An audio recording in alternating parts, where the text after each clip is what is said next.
kind of what John was saying, 8 hours is 8 hours. So what are you doing during it? So if I have a appointment that doesn't show up, man, I'm in my car, my seat scooted back, my iPad plugged in, on phone burner, making calls to book appointments for if I don't have them filled up for the next day. So it's a matter of what you're doing. I mean, it'd be super easy to turn on Yellowstone on my phone and just put it up there and eat some Chinese food. That'd be super easy. But in my mind, I'm thinking that's not gonna help my family. That's not providing. I'm not being faithful. I'm not being diligent.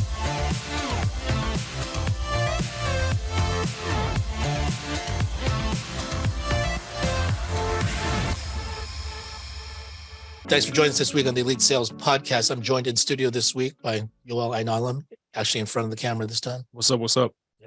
And then we got John Bacaron with How's it going? Elite Syndicate. He's a staple, so I guess everyone knows. But yeah, we also have joining us remotely from the great state of Oklahoma. We have Darren White and Derrick Robison. Yeah. So before we hop into that, I mean, I just wanted to share a little. We were talking about this a little bit last week. I didn't go out very much as a kid. My mom was working and I didn't have any money. And I remember I went out with one of my family friends, I guess, and then we went to some movie theater, and then we ended up watching my first movie in the theater, aside from like anything I watched with my parents when I was a real little child, was it was Look Who's Talking. It was starring Bruce Willis and Kirstie Alley. Right. So I remember watching it. I'm like, oh, this is what a movie theater's like. And I think I even got popcorn and everything.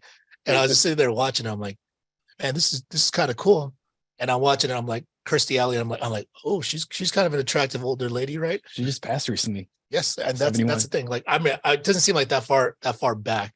But Kirstie Alley passed away recently. God rest her soul. But I remember Yoel was telling me, like, he's like, oh man, Kirstie Alley died. I'm like, oh man, that sucks. I'm like, she's young too. No. And then he's like, no, she's 71. Yeah. And I was like, oh, she's 71, like already. So I mean, like, all that kind of put things in perspective, because I mean, I didn't watch too much of her stuff after that. I mean, I just remember she was someone that was notable to me because she was in the first movie when I went to go watch without my parents, and then like sitting there and just actually seeing her at the time, and like she seemed young because she was probably in her 30s or 40s at the time, and I was thinking like, oh, like this is an adult, and then like the years go by and the years just continue to fly by, and then you just think like, oh, she passed away when she was young, but in reality, like 30 plus years have elapsed, and like it's like a blur to me, So for me, I'm like time really does fly. So for anyone that's out there watching, if you guys are thinking you can get to something later, or you're thinking, oh, I'll put it off. I mean, I'll eventually learn that skill. I'll eventually put in that work. I'll eventually get those leads. I'll eventually call that client back. I'll eventually, set up a solid schedule for myself. Whatever it is. I mean, time goes by a lot faster than you think, because we get preoccupied in all this other stuff. And then, before you know it, Kirstie Alley's dead. There you go. I don't know. So I don't know. I just thought it was like a pretty. It's really stood out in my head because I'm like I didn't even know she got old, which I mean, obviously by default I also got old in that period of time. So like we got to make the most of our time. Yeah. Like if you guys are not doing anything that really makes you that happy, or doing anything that really makes you money and furthering your career, like what are you doing with your time? Yeah. Like you don't have that much time to waste as we tend to think at times, because we get wrapped up in certain things, and we mentally, we focus on, we get into a one-track mind on certain things, but is it helping further where you want to be in life? Because you can't get that time back. Yeah. Yeah. 100%. Yeah, you lose out on your enjoyment out of those things too, right? Because like if you are stuck where you're at and you don't want to be there, how much longer do you want to be in that position? Right. Where if you can start having fun into this business, making money, enjoying the things that it can bring to you by doing the right things that you should be doing, how much more enjoyment can you bring into this? Right. So then you can look back and say, wow, I had a lot of fun, instead of, man, that was painful. Was someone on here that was sharing with us about the Buffalo when there's a thunderstorm? Storm. We heard about it. We've heard it a bunch of stuff, but so I mean, you can repeat it. Yeah. So there's a story of the buffalo, which is actually the American bison because buffalo don't exist in And the cows, right?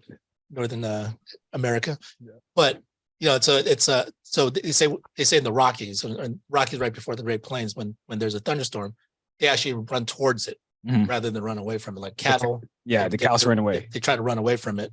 In actuality, it just follows them, right? So then they stay in it actually longer. Whereas like with the buffalo or the bison, they actually charge towards it because they understand it's coming this way. They're actually going to get past it sooner. So attacking it head on allows you to not have to dwell in whatever unpleasant situation you want to try to avoid. The thing is, you can't avoid it. The thing is, you can't always avoid these situations. Might as well take it on head on, try to get through it quicker. Yeah, that's interesting. Misha was saying it last week about like if it feels like hell, keep going. You run through it because why would you want to stay there? Yeah, why would you want to stay? Yeah, there's never been a time where I've like done something and it's been hard, and like there hasn't been good things that come on the other side. Like it's always like a challenge, or at the very least, I'm just developing my grit to get through difficult situations. Yeah. I mean that's actually a lesson and a blessing in itself. In that when the more that you work through it, the thing is you don't have to crush it right away. You don't have to like figure it all out. But as long as you're working through it somehow, some way, you're developing skill to try to get over it, and you're developing grit to just help you strengthen overall your confidence. Because as you continue to scale a business, as you continue to grow, as things become more complex for you in life, and that's also the thing. If you think things are too complex now, just wait. Yeah. Because you think things will continue to progress. So you just have to just embrace it. Stop running away from it. Just try to deal with it head on best you can, and then reach out for help when you need. But we have a couple of great guests today. Speaking of all that, obviously, we're all in the same business. We all have different challenges that we face. We have a lot of similar challenges that we face, and then how we deal with it. That's a direct product of how we choose to think. And have Derrick on here. If you Derrick Robison, who's been on with us one time, just wanted to get you back on because you just came off of your best month, correct? Yes, sir. Yeah. Nice. How many families were you able to help? 11 families. It's okay.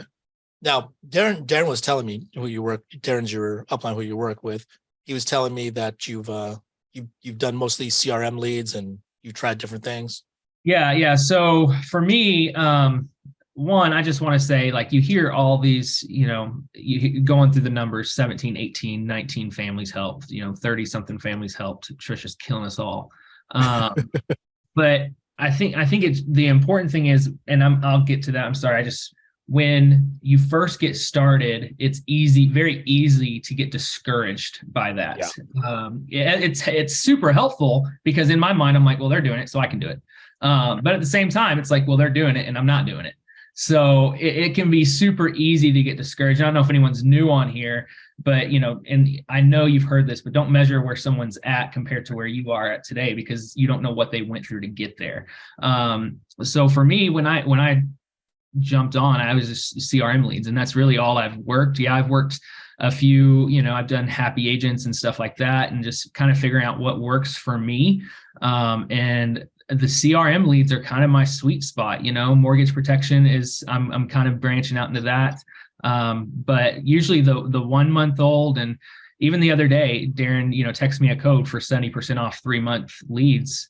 And, I know people may not like 3-month leads, but 70% off, that's 500 leads for $300. If I can't do something with that, then I'm in the wrong business. You know what I mean? So it's just figuring out, it's a mindset thing. I was telling Darren what we do, and Albert, you hit on it a minute ago. It's really hard, but at the same time, it's not. It's hard. It's taxing mentally.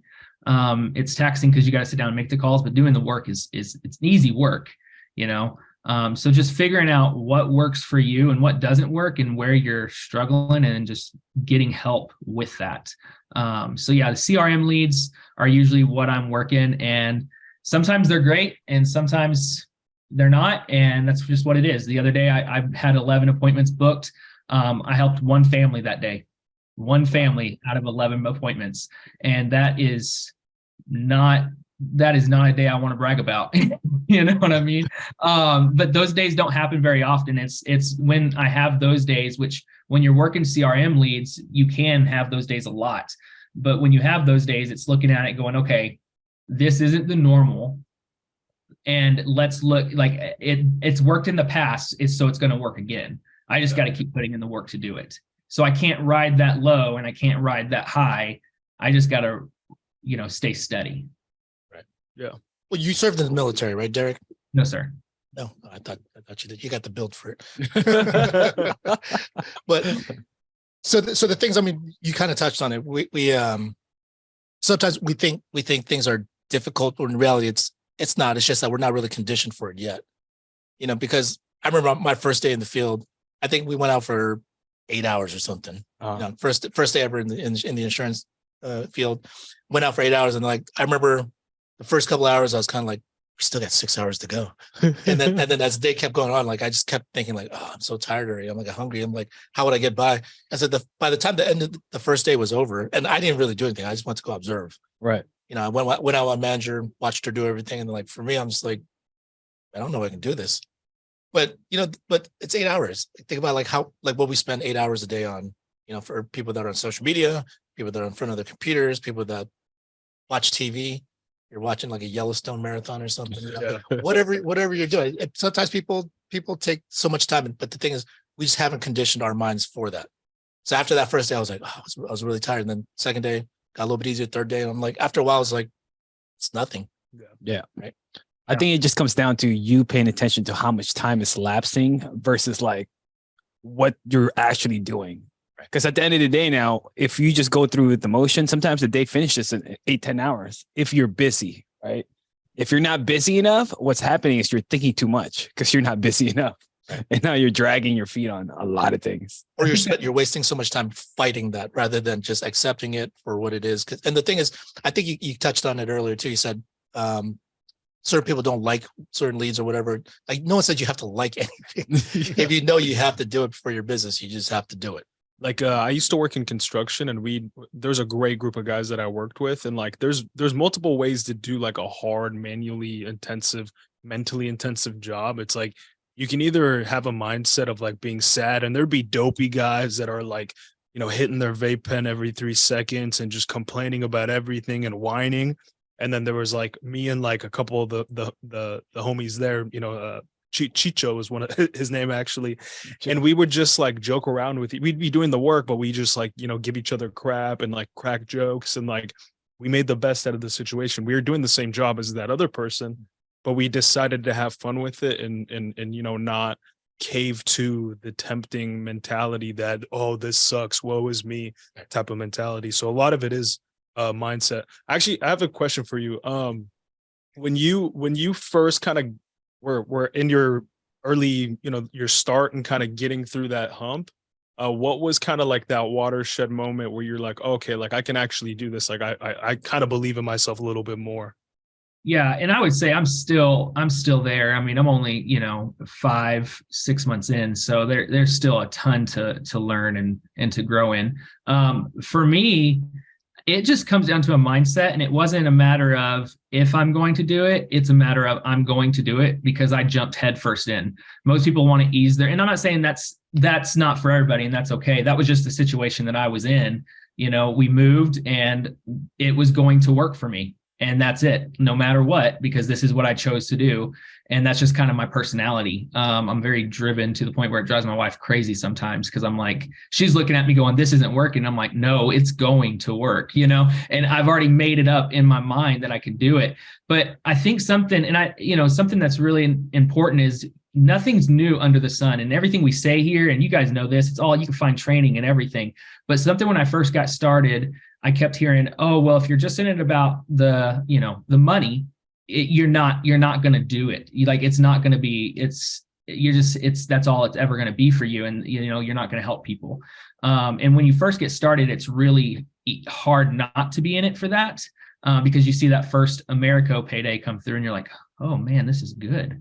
Right. But after a while, I think it's those encounters, to answer your question, it's those encounters with people that are in serious need, that makes it, this is why we're doing it. I think, I have just encounter after encounter after encounter with kind of those people. So for instance, the other day I helped a family with a 55-year-old grandma working 2 jobs to support her daughter and her 3 kids, because the 3 grandkids were all disabled and the mom stayed home to help homeschool the kids and take care of the kids. And she's looking at me like, if I pass away, they are not going to be, they're going to be left with nothing, and it's those moments where it's like, man, this is what it's for. So to answer your question, it's, yeah, those moments that you get to meet with people and actually feel like you're helping and doing something for them, a benefit. And that's what you hear all the time is you're the doctor and you have the answer. So just give it to them, Does that answer your question, sir? Yeah, for sure. Yeah. So Derrick, That's are you running appointments in person, virtually, telesales? Yeah, I'm strictly in person. And so throughout the week, I can run 30 appointments in 3 days. That's usually what my week looks like. And it's a lot of work. But kind of what John was saying, 8 hours is 8 hours. So what are you doing during it? So if I have a appointment that doesn't show up, man, I'm in my car, my seat scooted back, my iPad plugged in, on phone burner, making calls to book appointments if I don't have them filled up for the next day. So it's a matter of what you're doing. I mean, it'd be super easy to turn on Yellowstone on my phone and just put it up there and eat some Chinese food. That'd be super easy. But in my mind, I'm thinking that's not gonna help my family. That's not providing. I'm not being faithful. I'm not being diligent. So it's a matter of what you do during that downtime, because you have so many no-shows with the CRM leads, and that's just my experience. I have lots of no-shows, but I also am able to help a lot of people too. Yeah. We just got a question on here. If you can answer this for us. Someone asked, what's Phone Burner? Is it an app or how does that work? Yeah, so Phone Burner is just a website that if you actually use, and I don't have the link to it, but the FFL gets a discount through it. And I think it's $100 a month or something like that. And you actually just import your CRM leads to Phone Burner, and it will just automatically, you click the dial button, it'll just dial through them. And you can leave voicemails, you can do anything you need to do through that. And it makes it super easy. You're able to get through 200, 300, 400, 500 calls in a matter of just a few hours compared to what you would be if you were manually dialing. So you don't have to sit there and actually overthink. It's just automatically dialing through that entire list that you uploaded on there, right? Right. And it's a good thing about it is also shows you how many times you've called too. And so I think with the CRM leads, it's, I know just getting started looking at them, they can get expensive. They can feel expensive. One of the things that, if that's what you're running into and you're struggling with, was I was struggling with a cash flow problem. It wasn't that I wasn't able to bring money in. It was a matter of when it came in.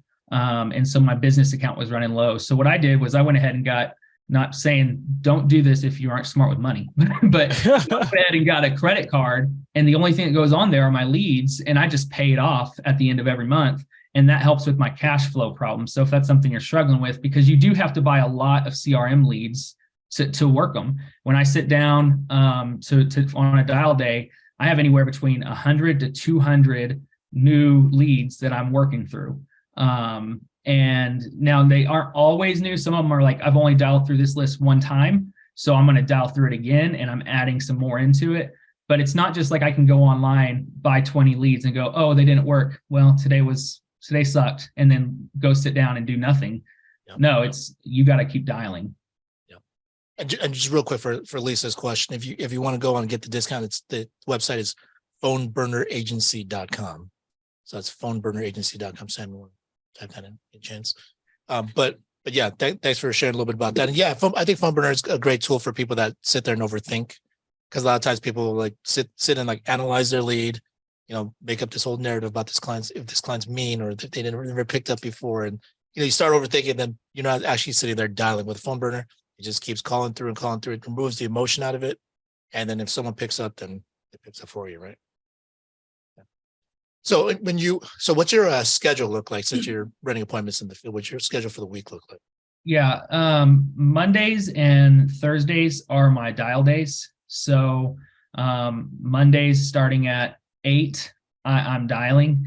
And I have to pick up my kids on Mondays at 2:30. So my dial day Monday could be a little shorter.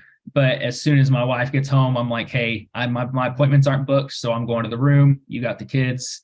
And then Tuesday, Wednesday, and Friday, I'm out in the field, and I'm out the door. 7:30 are sometimes my first appointments. Usually they're 8, but I won't end my last appointment until about 7:00. Sometimes 8:00.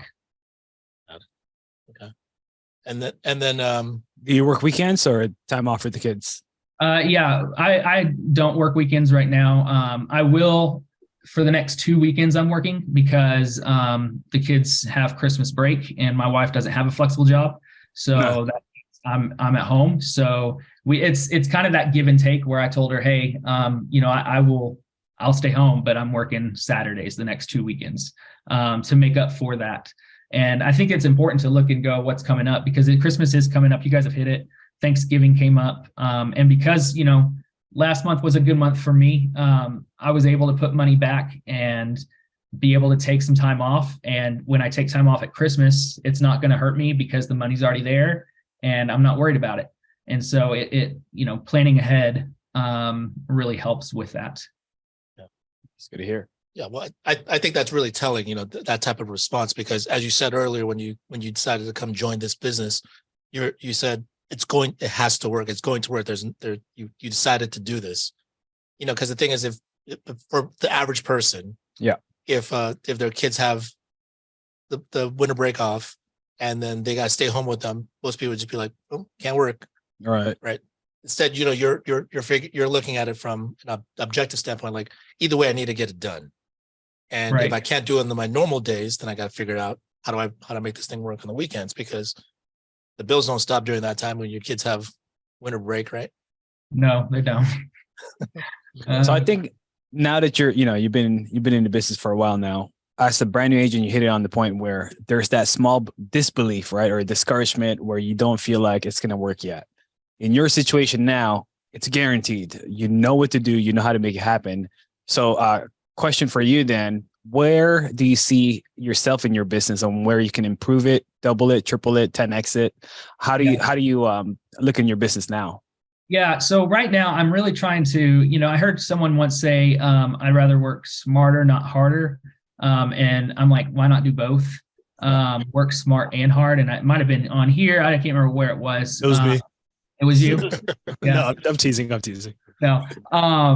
But right now it's like, okay, well, I'm spending a ton of time on dial days calling, which that's okay. I'd be in an office somewhere else. So I'm okay with that.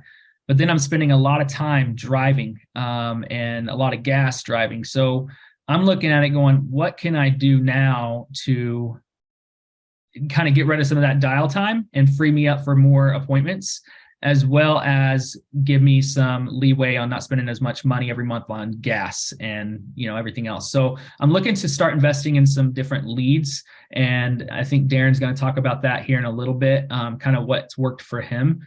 And he's my upline. So I'm kind of, he's thrown me some of the leads that he's going to be talking about, which are super, super nice. And then also looking at building an agency. I talked to Darren about that today. I love this business and I loved the way FFL did it because I didn't want to be the annoying insurance guy, but I also didn't want to have to rely on anybody else because I knew that if it was going to work for my family, I needed to know I could do it and support my family on it. And so a lot of people, you hear jump in and start your agency, and that's great. For me, it was like, I need to know that I can bring in what I need to bring in. So I can do that now. I know that now. Now it's, what does it look like to recruit and what does it look like to get people underneath me? And those are kind of my next steps, is looking at how can I capitalize on my leads and get better value as far as for my time. And then how can I build an agency? Right. Well, yeah. And I think you mentioned that you're moving on to different types of leads. You're gonna look to work into a little bit of mortgage protection into your overall repertoire of leads.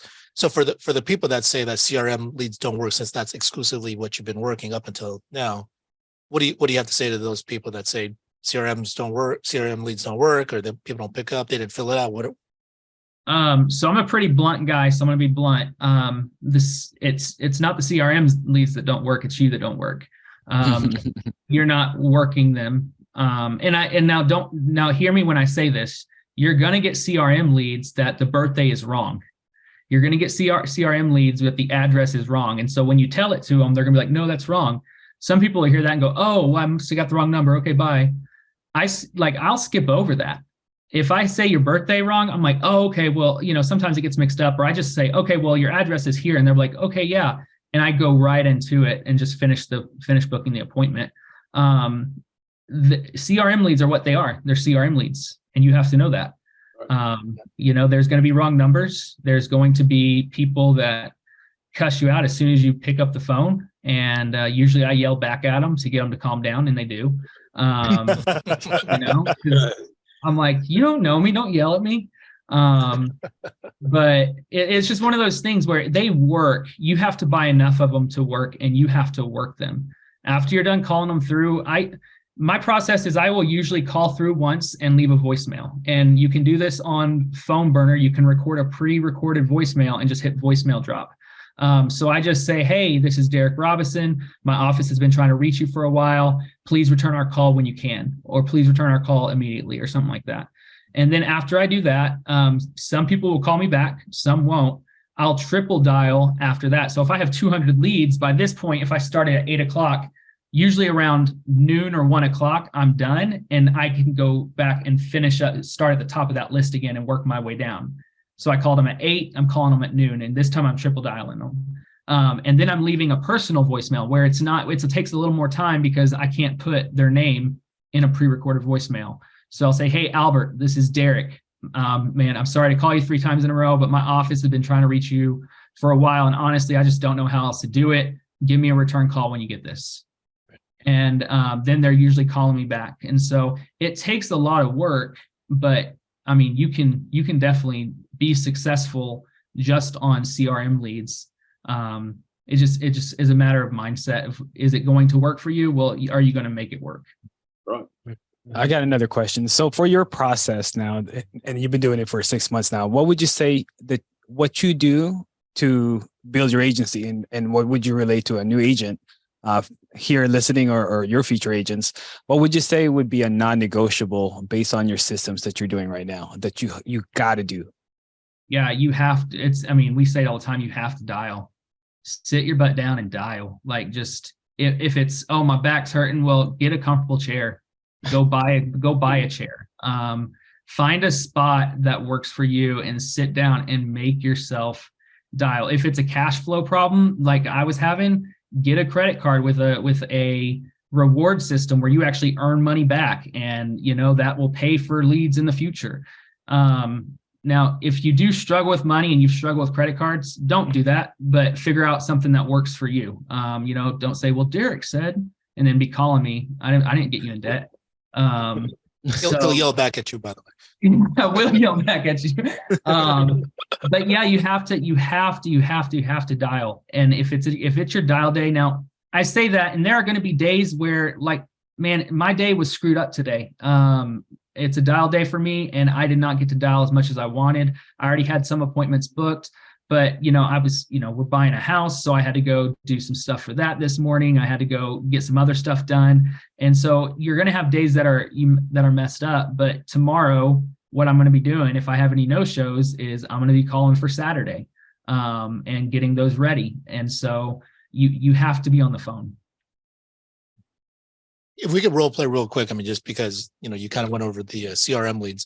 So if you're calling me and I say, hey, Derrick, I don't remember filling this thing out. Yeah. Hey, you know what, Albert, man, I'm going to be honest with you. Sometimes I don't remember what I ate for lunch. Like I said, my office has been trying to get a hold of you for about 3 months now. So it could have been something that was just really, you did and then just forgot about. But hey, that address on the request was 123 Main Street. Is that still a good address for you? Is that still current? And the reason I say, just real quick, the reason I say is that current is because it's a 3-month-old lead. Some of those addresses are wrong. And usually they'll be like, no. And I'll be like, okay, well, give me that correct. Go ahead and give me that correct address. And they'll give it to me. So you're just trying to take control with the questioning and the pace and everything. Correct. And then the question I hate getting, and everyone hates getting, is, what is this for again? Yeah. Okay. So what is this for, Derrick?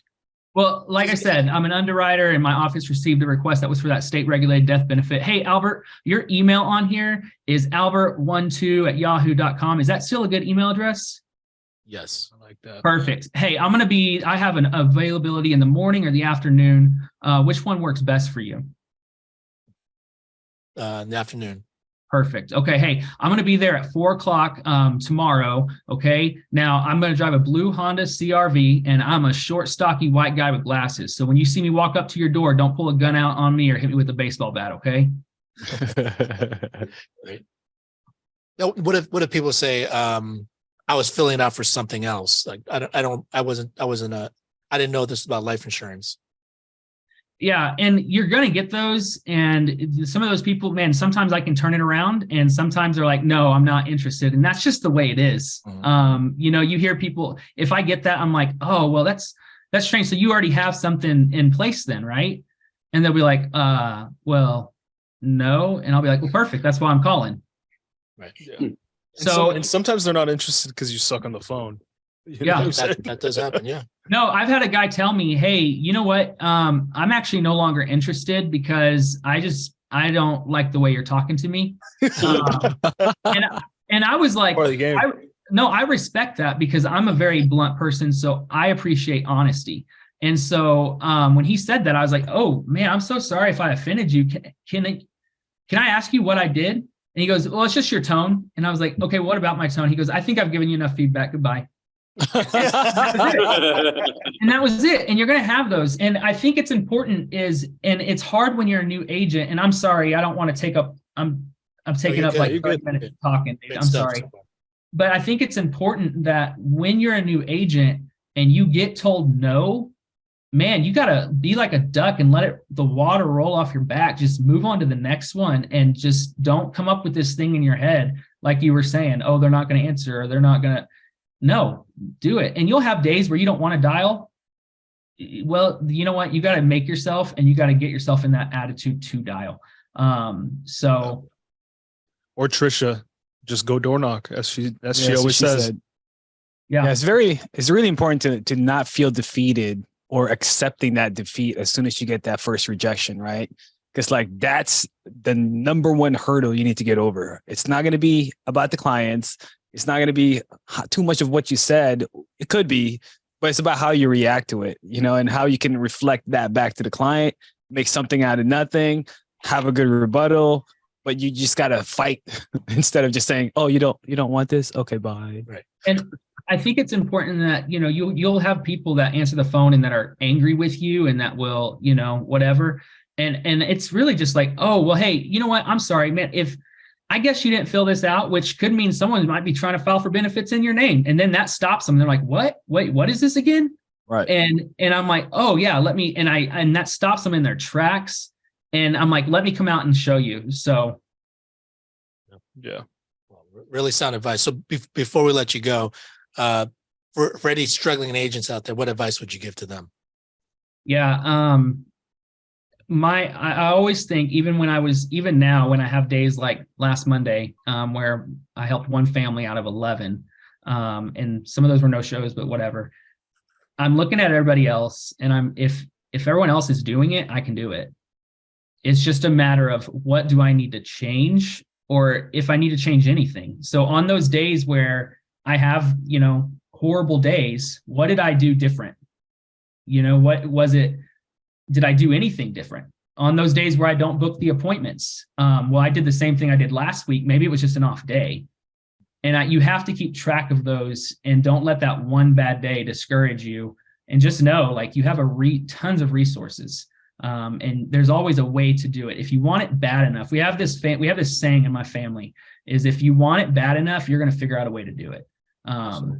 So it's just a matter, if you want to hang out, and I'm a former student pastor. So I say for students, if you want to go hang out with your friends and your parents, like, you got to do this first. If you want that bad enough, you're going to do it. You're going to do all those chores and then extra. So if you want this to work, you are going to make it work. Yeah. And the converse of that, if you don't want to do something, it's real easy to find a reason why not to. Right. Those are huge, Yeah. widely available there. And then one last question. Aside from money, Derrick, which I'd love to see your growth and, with your attitude and your work habits and work ethic. I mean, it's no wonder why you're growing. But aside from the money, what do you do this for? And I do it, and just like I said, for that grandma who, like, she would have been, if something happens to her, those 3 kids with the masses on their spine and that are struggling with autism, they go without. It's those moments that are really, really special. And aside from that, man, I do it for my kids. I do it for my family. I had a funeral that we drove to Missouri for yesterday, where if it was a normal day, if it was a normal job, I couldn't do that. Right.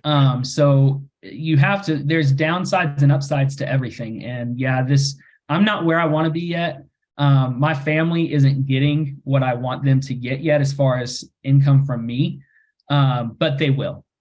It's just a matter of me continuing to work and do it and being able to provide for my family. My little girl and boy are running around writing policies for imaginary people all the time now. Awesome. So it's them being able to see their dad be home a little bit more and just be able to be less stressed too, because I'm not relying on anybody else. I'm not worried about someone else, bringing in my paycheck. It's me. Love to hear all that, Derrick. That's really great stuff, and we appreciate all the tips that you're sharing with all the other agents out there that are in the same position or maybe need a little bit of inspiration or guidance. So appreciate you coming on and sharing them with us. Yes, sir. All right.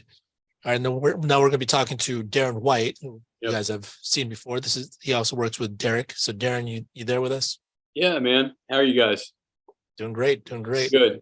It's good to hear from Derrick. Derrick's one of my agents, and we brought him on about 5 or 6 months ago. And, when he started, we had him come on just not long after he started, and he was already killing it on the phone. But if you guys listened back then and you listen today, like the progression that you've seen in Derrick is amazing, right? The rebuttals, all the stuff. Well, you don't just get that unless you're dialing every day and working and get you a good schedule. And that's what you've seen with Derrick. Is he gets better every day with what he does. And the other thing you were asking about military, he's a wrestler. And so he was telling us that before. And there's really, I say that in joking, but because I love my wrestlers, but there is a discipline that is attached to wrestlers that they have to have. And that discipline carries on. And I tell my wrestlers all the time, I had a guy call me while I was coaching in Texas, and he calls me up and he says, hey, do you have any former wrestlers that are looking for a job? I'm like, maybe. He says, I only recruit. He said, I'm always looking for wrestlers to recruit.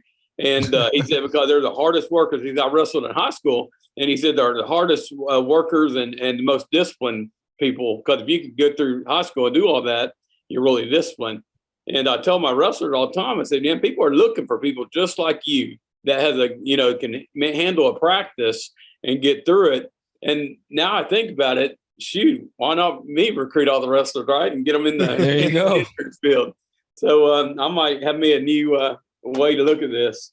Well, yeah, I think we did touch on that earlier. Like the thing is with wrestlers, I mean, there's got to be incredible discipline to cut weight and to get up early and, prepare all this other stuff that you have to train, all this other stuff you got to do. It's not about doing things that you want all the time, because that's not life. That's not realistic. Yeah. If you need to get somewhere, you need to go accomplish something. You not only do you do the things that you like and you enjoy, you also have to do all the other things that just come with it. You just stop fighting and just do it. Right. Yep. But speaking of which, though, Darren, I mean, how did you find Derrick, by the way? So Landon, he and Landon had gone to church together, and I think he was Landon's youth pastor at one time, and my son-in-law, and so Landon brought him on. Right. More market always works. Yep. So. Yep. And he's killing it. So and he's coachable. That's the thing is anyone that has been successful has always been coachable.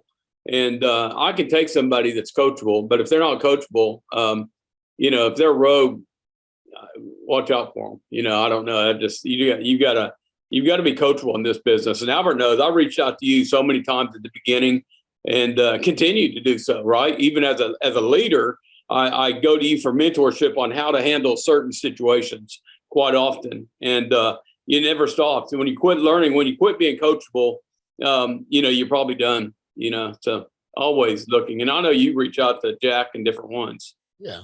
And, I love when people do that, because it's not like I always have the answer, or sometimes there is no answer to it. We just got to figure it out. But, at least it lets me know where you're at. At least lets me know, what your challenges are. So this way, if something comes up, I'm like, hey, Darren was dealing with this. Let me reach out to him.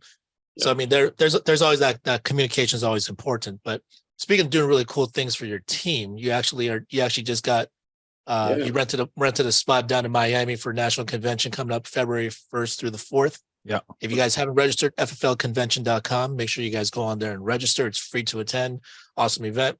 But what did you do for your team? Oh, sweet. So first, this is what Family First Life has allowed me to do. I put down $1,000, just like it wasn't even nothing. I never even had to ask, so I'm like, hey baby, I need to do this. We got money in the bank, and I didn't even think twice about it. I just went and got my credit card and my debit card and paid $1,000 for a down payment on a big 7-bedroom, 4-bath, luxurious home on the beach Awesome. of Miami, and had a big heated indoor swimming pool. And I mean, just top class, man. It's nice. And that's awesome. Wow, yeah, thanks for the invite. I'm excited to go there. I saw it was up to you all come. It was up to 14 guests, right? Yeah, 20. So we got 14 filled up. So I have room for a few of you. And but no, man, it's incredible. And as I posted that on our Rockstar group me, we're the Rockstar team, and we have our group me, and I posted on there, and within about, I don't know, a few hours, we had all 7 rooms booked up already. So we got people going, and that's exciting to know we got people going to the convention for sure. Right. With such an exciting event, I mean, why wouldn't you want your team to go in and actually enjoy, learn? Their business is going to grow as a result of it. So Albert, a year ago, December 18th, I went through all this. It's almost right at a year ago. I really went through hell, man, with what I went through physically with my body and my health. And I missed convention last year. I wasn't able to go. I wasn't able to see, actually. It's a crazy story, but I didn't get to go. But we sent about 6 or 7 agents down there, and it was kind of tough to watch them out there playing Top Golf and enjoying themselves. And I'm sitting there at home like, oh, that sucks. I even paid half their ways like to go. So I'm like, y'all just go in my part. But this year, it ain't happening. Me and my wife are going. And this is the first time my wife, Becky, has actually got to do anything with Family First Life. She's a school teacher and busy all the time, but she's taken off and going with me. And she's really excited about this. And I'm excited to really finally have the chance to do that. Making more money than I've ever made in my lifetime. And it's crazy. And that's these new leads. So we're going to be talking to them. I'll kind of share what they've done for us. Yeah. Well, awesome. Well, yeah. I mean, clearly you've rebounded in a strong way. I mean, you went through some ups and downs, through your time here. You had some issues with your health, and we're all thankful that you're healthy again and running all cylinders. Yep. So, how did you deal with those situations when things weren't as good as they were right now? Yeah, man, it was tough. It really was. So this is a mental game anyways. We know the insurance business can be it'll make or break you, boy. And if I don't think if I didn't have the discipline that I had growing up, maybe as a wrestler or as a coach or whatever, and just that discipline to just stick it through and just know it's going to get better. You just keep doing what you're doing, and you keep believing in the system and reaching out to other people. And then, when you're a leader, you can't let people know that you're discouraged. I think I had people that had no idea, Albert, that I literally, for about 2.5, 3 months, I couldn't see more than 2 foot in front of me. Like, it was bad. My eyes and it was scary to think I might be blind. Now God has brought me through all that, and doctors, I've got 20/50 vision now. My right eye, my left eye is still working on, and I still get shots and lasers, and I still go through treatments. I got 4 treatments over the next 4 weeks, but that's okay. It's like it's getting better, and we're seeing progression. But there was a time it was scary, but my agents didn't know it. There's a lot of agents later as I'm talking about, I go, wow, I had no idea. Well, I'm not going to tell you, right? We just kind of just do what we do. And I had to keep my faith and keep my spirits up. and it wasn't easy. But life's hard sometimes, right? And so we just deal with it. Well, that's really it's really thoughtful of you to not want to put that burden on other people or have people be concerned for you during that time. But I think that's like a real testament to a lot of the people on this team, because a lot of times we may be going through different things of our own, but we're still thinking about the rest of the team and how do we help other people how do we lift them up rather than let me just throw all my burdens onto this other person. Right. My life sucks right now and whatever. So everyone's going through different things at different times. So just be aware of that when you guys are personally going through your individual stuff and thinking it's the weight of the world on your shoulders and, no one else understands how tough it is. People do. Yeah. People do. So, if you can be a good teammate for other people, the same way they're trying to be for you. Yeah. If you can advise us, man, a lot of people think like it's the end of the world for them. Like you went through some rough stuff. Yeah. So Literally died. 2 to 3 months during that time, can hardly see what got you over. If you could just give a little bit of enlightenment of keeping your spirits up, what was the procedure like mentally to strengthen your mind and having more faith than fear type of stuff? Yeah.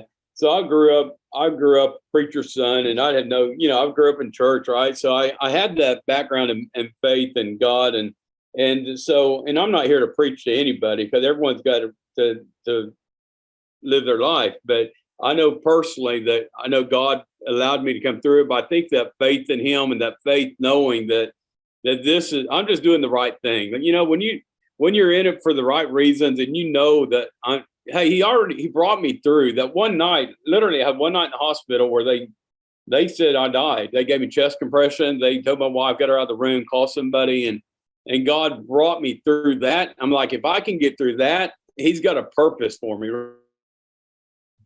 And I told that story when I was up in California that I'm not through writing this chapter of my book yet, and it's not finished. I've got more chapters to go. And I've got a big story to tell, and I'm just now beginning to tell the story, and I've got a lot more to tell. Yeah, and that's great that you have such a perspective on that, because you know that if you came back after all that and you didn't do anything with it, you'd be squandering the opportunity big time. Yeah, it was. So I went to convention in 2021. And 3 months after convention, I hit vice president because I was so fired up. I left convention. I was fired up, pumped up, ready to go.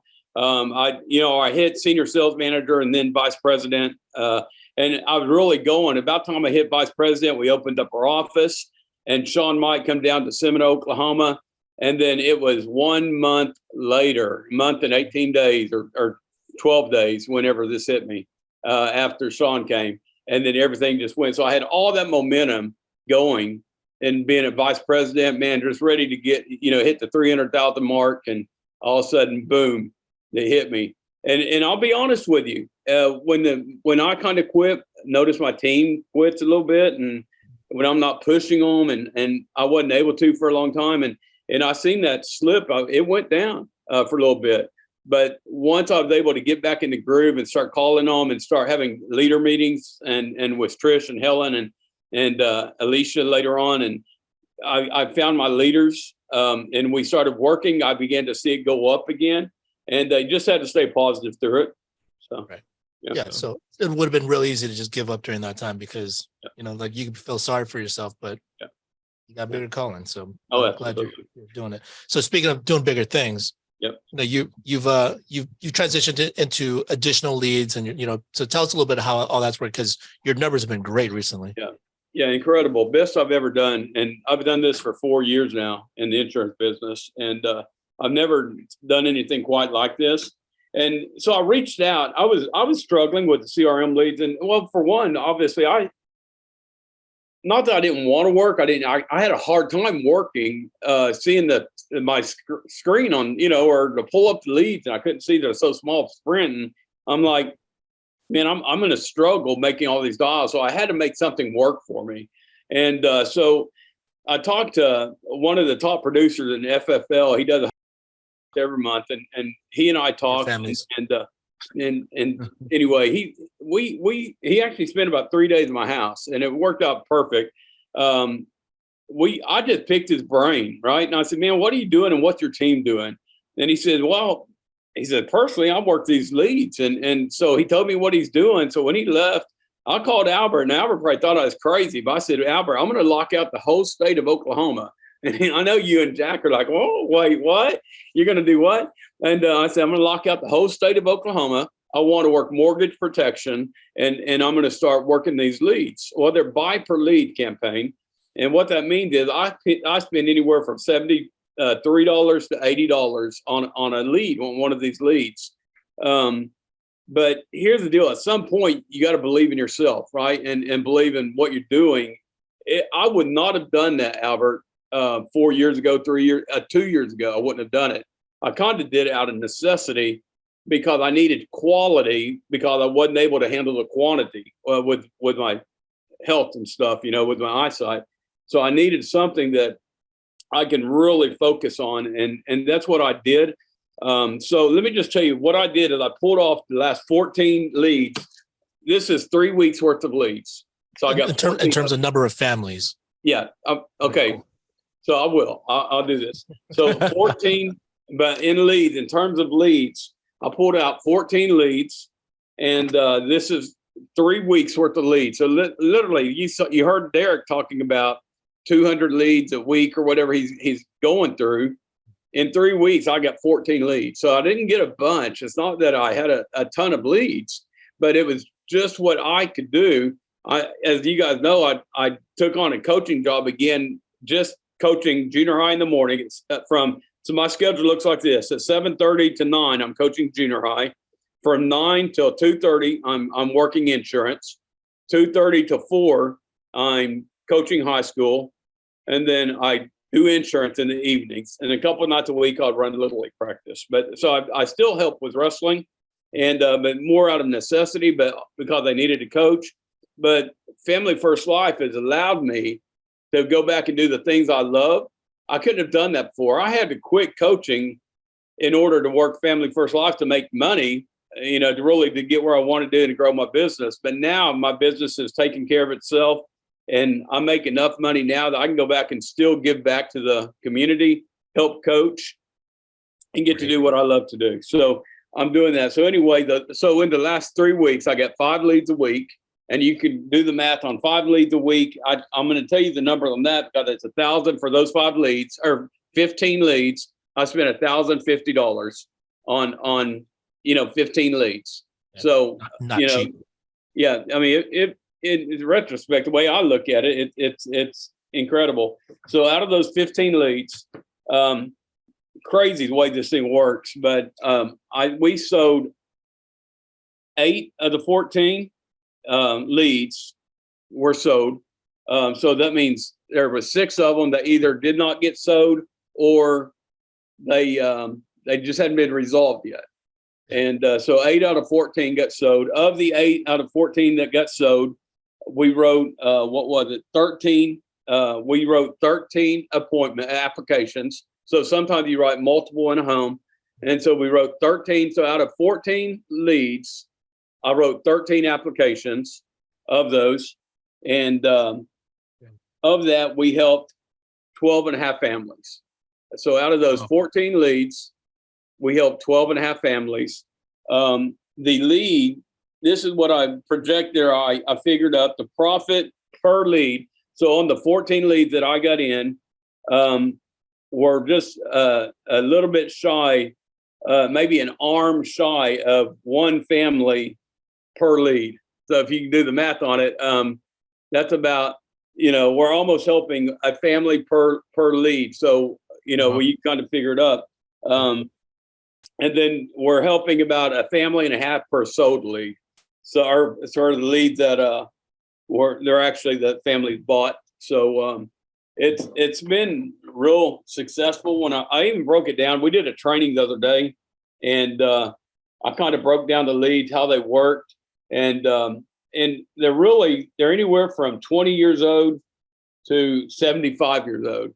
And Albert, what I've noticed is I actually have an easier time selling to the older families. And people, I know for years in the mortgage protection business, people are afraid to sell to someone that's older.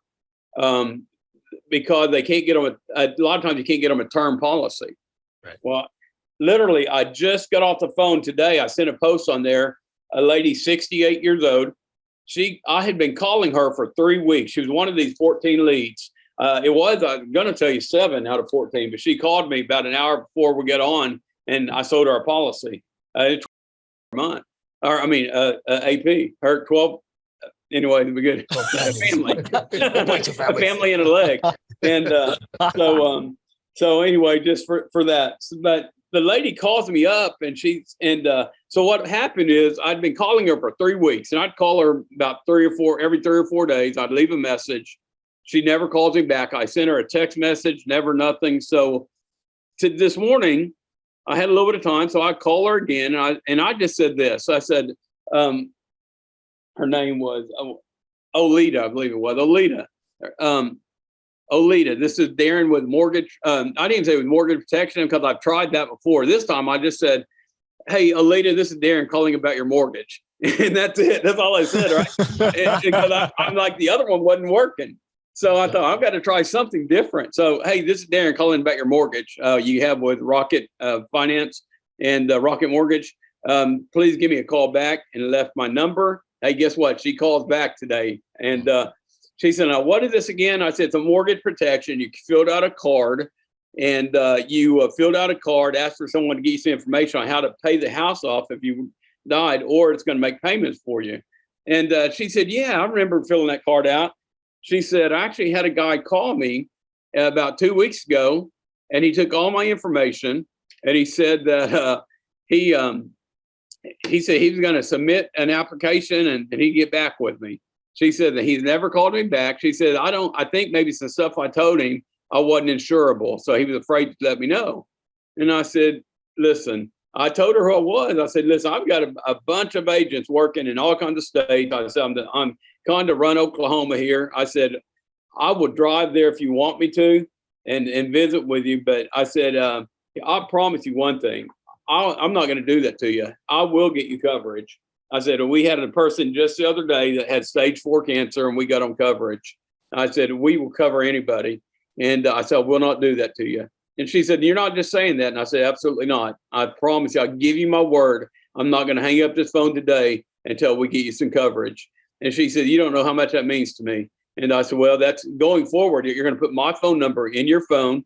I'm going to put yours in my phone." And I said, "We're going to communicate back and forth, and we'll get you coverage." And I said, "But the next thing is I'm going to write you up to a company called Americo, and they're going to let me know why I have you on the phone if you got coverage or not. And I'm not hanging up until we do that." She said, "Perfect, let's do it." The wrote to Americo, it got approved. And, Nice. So got helped off that one. We helped a family and a leg, right? A little bit more. So to kind of just expound on that just a little bit. If you're seeing a client, they filled out mortgage protection, and then they still owe a couple $100,000 on their policy, on their mortgage anyway, excuse me. And then they're a senior, and you can't cover them for the full amount because they probably wouldn't qualify for the term. Right. What solution do you provide at that point? Oh yeah, so I do that. First thing I tell them, I said, "Well, here's the deal." I said, let's just be real. You're 72 years old, and we know insurance is not cheap when you get your age, right? And they agree. And I said, "So what my job today is find something that fits your budget. And I don't know if your budget's $50, $85, $100, or $150. We're going to figure that out here in a few minutes. But you're going to tell me what your budget is, and I'm going to find a plan that's going to fit your budget. Does that make sense to you?" And they say, "Yes." And I said, "Well, perfect. That's what we're going to do. Now, I'm going to explain to you how that works." I said, "Why in the world? I want you to tell me why the bank would loan a 72-year-old person a note on a 30-year note, knowing that you're not in great health." And they're going to be, "Well, there's no risk." I said, "There is no risk on the bank. The bank will get all the equity of the home if you pass. Every time you make a house payment, the value of your home goes up and the equity of your home goes up." I said, "There is no risk. They do not worry about it. I'm going to save you from the bank today. Your family is going to get saved from that, from losing everything they got to the bank." Now, sometimes we have to do what we call payment protection plans. And what that means is I'm going to take over, and you're going to make payments from, even though you're gone, you passed away, you're going to make payments from the grave. and for either the next 12 months, 18 months, or 24 months. So you're not around anymore, but you're going to continue to make those payments. What a gift that is to your kids to know that you're no longer there, but you're still making payments. They're going to love you for that. It's an incredible gift, and it's what we're going to do. So we just have to figure out today, do you want to do it for 12 months, 18 months, or 24 months, or even more? And so they say, okay, let's figure it out. And then I'll give them option 1, option 2, option 3. And I find out, so how much is your payments? And they said, well, like this lady today is $575. I said, well, perfect. I did the math, and I 575 times 12, 575 times 18, 575 times 24. And we looked at the, it was right at $10,000 and for a policy, and it was going to be around $60 a month. And we're doing it, and she said, let me ask you this: what would 20,000 do? I said, well, it'd cover you for 3 years, and then we're going to do accidental to go on top of it if this company accepts it.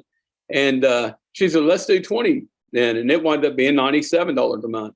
And so we did it, and we submitted that, and we found something to fit her budget. She even told me, like, I was going to go 60. She said, no, I want more. And so she was thrilled to death. Couldn't believe that I did all that for her today. And we did that off of an MP lead that a lot of agents would have took that, and they would have said, and this lady, 68 years old, they would have said, ooh, that's a tough sell. I can't get her a term. And they don't even bother calling. I'm like, are you kidding me? I make more sales probably of the 13 that we sold. I would bet 8 of them or 9 were over at age of 65. And I want you to think about that for a second. Why are older people filling out these cards, right? If you just came from a doctor and you had kind of poor health or thought you did, and all of a sudden you get this thing and it says, pays off your $111,000 mortgage in the event of a death, you're like, sweet, baby, I'm going to fill that card out, right? And they send it in. and so now we get to do the work, right? What does that mean? Well, we've got to transition and no longer that a term policy, but it's a whole life policy locked in, and we're doing payment protection plans. And that's the way we do it. And that's how I've sold these. Every time I go to a home, I sell. I've closed every house I've been to, Albert, on these. So what I do is they call me and or I call them up and I say, look, we can do this one of 2 ways. I do not care either way. We can do a phone consultation. I can do a Zoom call. And they always like, no, either phone or whatever, or I can meet you in person. And I said, I do not mind driving out to see you. And if they're older, they've almost always, not always because today she didn't, but usually they almost always say, would you wouldn't mind coming out to see us? I say, absolutely. Do not mind a bit. I'd be glad to do it. I say, you need to get to see me and get to know me. Because Albert, if they tell me to come out and see them, I will close that policy. I'd say 100%. It's not going to be 100, but right now I'm on 100%. Close and killer. I speak it like it is, but it's not. In reality, we know. But I believe every time when I get in that car, I believe if I'm driving, and I tell them this because Albert, remember, I did the whole state of Oklahoma. I'm right in the middle. Sometimes it's a 3-hour drive, 3.5, 4-hour drive, right? I tell them, I said, you understand, if I'm going to get in my car and drive halfway across the state just to see you, that you better be there, right? You wouldn't do that to me. They always laugh. They said, you would do that? And I'm like, yeah, absolutely. I'm coming just to see you. Do you not think that they're going to get a policy when I leave? They're like, if he's coming, we're getting something.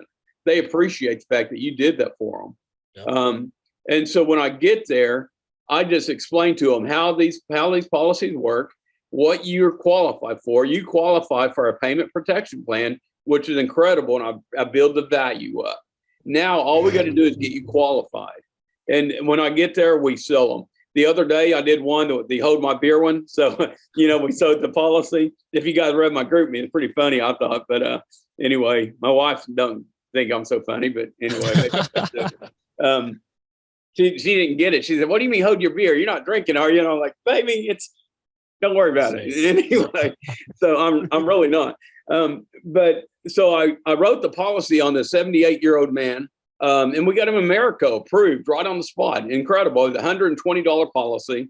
And it was one of those 78 years old. And we got him a payment protection plan for 12 months that's going to take care of that. That's what he wanted. He found something to fit his budget. He actually told me, he said, I've got $125 to spend. I found something for 118. He looked at me and says, he gave me a high five. He said, you did it, didn't you? I said, absolutely, man. We got this. So I wrote him a policy. As I'm putting my phone number in his phone, there was another man sitting in a chair, and he said, well, I'm not able to get insurance. I said, what do you mean by that? And he said, I've been told 3 times that I can't get insurance. And he started telling all these medical issues. And that's why I said, hold my beer. No, I didn't tell him that, but I did it. I was like, come here. I said, come here in the kitchen. And I said, let's see what I can do for you. Boom, just like that. 10 minutes later, I had him an AIG policy. He was thrilled to death. He shook my hand. He said, thank you. While I'm writing him a policy, there was another couple, this is like Grand Central Station in his house. They were in the kitchen, and I'm not joking. They were literally opening up a can of baked beans. And they said, I heard the lady said, do you want to heat them? He said, nah, just let's eat them cold. And I'm like, dang. And so they're eating some cold baked beans in the kitchen. But she said, the guy said, I wonder if you can help us get insurance. I'm like, well, dang right, I can get you some insurance. She said, can you really? I said, absolutely, man. Let's get him over here. Let me take care of Howard here, and then you guys sit down. So Howard leaves. They come over there. They sit down. I wrote them both a family plan of American Amicable. And I wanted something different that was easy and quick, and they have a family legacy. They were 42 and 46. I wanted to get them $10,000 whole life because that's what they wanted. And they wanted the same thing. I'd got the other 2 gentlemen. I got them both $10,000 policies. So it was real easy for me. I said, well, we're going to get you a family plan at $10,000 each. Everyone here has the same policies. And boom, just like that, we got them approved and walked out the house with 4 policies, 3.5 families that night. So awesome. Wow. For one lead that cost me $74. So I quit looking at lead costs. Albert, there was a day when I would have looked at $74 and I would have said, you're crazy. There's no way am I spending that much on a lead. When I look at this, that I can help almost a family per lead. Every time I buy lead, I quit looking at $74. I think of it as a family, right. In that concept of how much I can make on that lead. It's no longer so much I'm putting my money on it. On every lead, I'm going to on it. So it's easy. So that's the way I look at it now. Yeah, well, when you're on fire, Darren. And this is the thing for all of you guys out there watching. The thing is, with that enthusiasm, how can you not close some deals? Because you're transferring that emotion, that energy onto other people. He's obviously with the word tracks that he's laid down. You could tell he's put a lot of time and energy into his craft. So for anyone else that's interested in it, please reach out to us. We'll talk a little bit more about it, because while we see all the upside, the thing is you have to be in that position to be able to spend the money, to invest, to put in that work, to continue to improve your skill set. All that's going to be required. It's not just going to be, hey, if he did these, he got the positive results. I also want just those positive results. I don't want to deal with the negative, the downside of it. So, but I mean, I love the fact that you are, when Darren calls me, he's the same way. So I know this is not manufactured just for the sake of this call here. No, it's so Albert, the first 5 I got on these, they were no sales, right? Because I hadn't learned how to do them yet.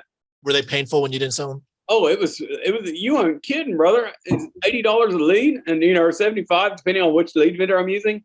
You get $80, 400, and that's 5 phone calls that you get. And there was a couple, I went to the home on these and I didn't close those. That one of them, I went to a home, didn't close it. The other 4 was on the phone, didn't work. And I was getting discouraged at the beginning, but then once I figured out how to do it, and it's a learning process. Like for you new agents, I tell my new agents, don't jump on these at the beginning. What I tell my new agents, Albert, is if you want to do mortgage protection, go buy you aged mortgage protection leads. They're everywhere. And Bailey, just the other day, we're looking in her county alone in Missouri. There were in Indiana, there were 156 aged in her one county. I said, are you kidding me? They're $2.50 a piece. You can get those, and they're the same thing as a retro lead. People will spend $90 for a retro mortgage protection lead. the age leads are the exact same things. You turn a $2.50 into a retro lead. And the way I do it is I'd call them up. I said, hello, Albert. Yeah, Albert. Hey, this is Darren White with the Mortgage Protection Company out of Los Angeles County.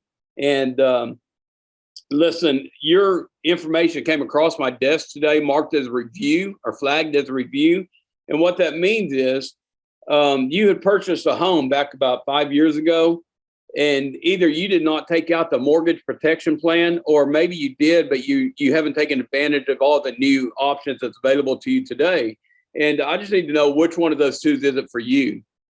And sometimes they tell me, I had a guy tell me this, well, I don't even own that same house anymore. I don't even married that same lady. I said, oh, you remarried? He said, yes. I said, well, do you guys live in a home? He said, yeah. Did you buy it? He said, yeah, we're buying it. I said, well, perfect. Let's get you a plan for that one. And we did. And I sold him a nice policy. It's all about getting someone to talk to you. That's all I need, is get somebody just to talk to me about mortgage protection, because they're going to say, what is that?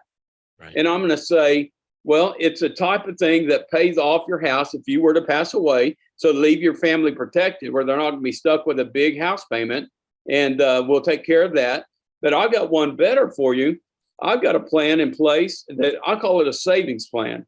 And what it does is, for the next 20 years, you're going to take out an insurance policy. If you die over the next 20 years, we're going to pay your house off. But if you are still alive after 20 years, I'm going to give you all your money back, and we can pay your house off 10 years early. Now, how would you like that? And they're like, well, wait, what? And I was like, yeah, we can do that. I can set up a plan that will pay your house off 10 years early. You want to hear about it? You bet. Boom. And I said, when are you going to be home? And I set the appointment. Or I'd say, is your wife home? And, we'll just do a phone call if we can on the spot.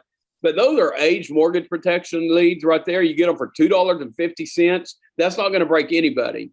Right. And if you do that same script, you can go there all over the place. Look for age mortgage protection, follow that script, get you some appointments, and learn how to do mortgage protection that way. And then once you get good at it, then invest in yourself and go get the better leads. Yep, that's definitely the way to start. And that was great stuff, Darren. I'm sure you can go on the entire day about, because you got so much momentum going on with this, and you're becoming the expert with this. But we'll try to get you back on with a little bit more tips on this next time. So we really appreciate you coming on and sharing. Derrick said he wanted to come on and share a little bit about you if you're still on. Real quick. I'm sorry, I'm going to pick up my kids right now. Darren, he sent me a mortgage protection lead, and I booked an appointment with the guy. And the guy called me a couple days later, because I was willing to drive. I was going to drive 3 hours for this appointment. And then the guy called me 3 days later and said, hey, I actually already got it figured out. I don't need it. So Darren calls this guy and goes, hey, I'm the manager for Derrick. Just want to check. He said you got everything covered. And the guy was like, yeah. He goes, well, did you do it over the phone? And he's like, yeah. And he goes, well, that wasn't very fair to Derrick, was it? And he was like, because Derrick was going to do it over the phone with you, and you said you wanted to meet him in person. So he rearranged his schedule to meet you in person. You didn't give him a chance. And so he called the guy out on his crap pretty much. And he was like, yeah. We'll reschedule. And so we ended up rescheduling it. And I never did get a hold of him, but we did go to their house, and we ended up writing his wife a policy. I just want to say that's kind of the tenacity you have to have with some of these appointments, is you got to he wasn't a jerk to him, but he called him out on it. Yeah. So I just thought that was, as far as following up on the lead. Yep. We lost you. I got him. So there you go. As far as following up on the lead. Oh yeah. As far as following up on the leads, that's something you have to do with these leads, because you're spending $80 a lead. Yeah. And that is something that Darren is super good at, is resolving these and following up on them. Everyone. That's amazing teamwork there too. Yeah, that's good. So way to work together on that, way to collaborate on that. Hey, look, I appreciate both of you guys coming on. Great stuff from Darren White, great stuff from Derrick Robison. If there's people out there watching that's not with FFL yet, they're looking to come aboard and work with you, how do they reach out to you guys? Yeah, so they can reach out to me by 405-227-3751. That's my cell phone number. I also got FFLrockstars.com. is they can reach out and go to my website. It's fflrockstars.com, or my email is darren@fflrockstars.com. And so reach out to the Rockstars and become part of the Rockstar team if you want. Yeah. Become a rock star. Mm-hmm. Yeah, Derrick. become a Rockstar. Elite Rockstar. Rock on. Yep. Derrick, you want to share your info? Man, I would. I just don't think it's appropriate. We're not allowed to promote OnlyFans on here, are we? I'm just kidding. I'm just kidding. Yeah. Yeah, man. You guys can reach out to me. You can find me on Instagram at Derrick Robison. You can email me, DerrickTRobison@gmail.com. I'm just getting started as far as building my agency. So I'm going to get some things set up to make it a little bit easier for me to for people to reach out to me. Great. Well, you guys are off to a great start. So appreciate both of you guys coming on and sharing. That was excellent stuff, and hope that helped a lot of people. And let's go out there and continue to put this stuff into action. You know, every time we learn something, it's about putting into motion and actually applying it, and then just continue to readjust. So appreciate you guys all coming on. Let's go out there and be elite, guys.